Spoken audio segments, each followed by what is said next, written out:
Illuminance grids come in two forms: point-in-time illuminance grids and annual illuminance grids.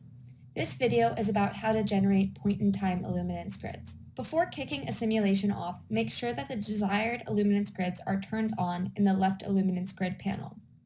The check marks next to each illuminance grid indicate whether or not they will be included in the simulation. Next, go to the activity bar and click on New, then Grid Illuminance.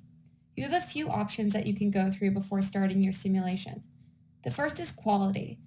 Your options between the default draft, high, and very high quality have to do with a set of radiance quality settings, which can be expanded and customized by clicking on Show Quality Details. To find out what quality settings are being used for the default options, just hover over the eye icon next to quality. Your next option is point spacing. This is basically the density of your illuminance grids.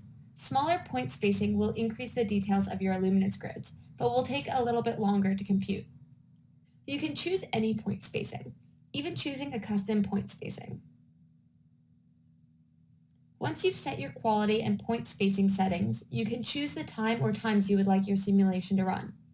In the section labeled Period, you can choose between point in time, 1 day, and key times. Single point in time will only simulate on rendering, which will be at the date and time set on the sliders below. If you choose a different time period, like 1 day, you will generate multiple renderings or an animation. You will notice that you can now only choose the date and that you are presented with a new set of options. Occupancy will determine the daily time range for your calculations. I think I want to see a specific range on December 21st, so I'm going to click Range. I will make an animation between 9 a.m. and 5 p.m., typical office hours. Next, I can choose my interval.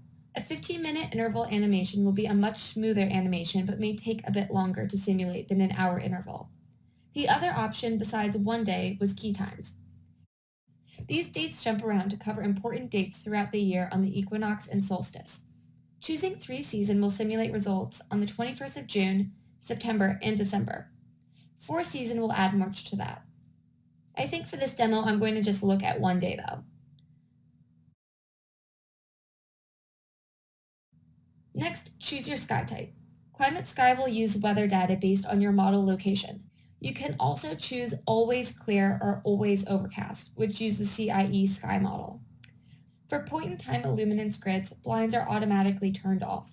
To turn them on, just click the Use Blinds checkbox.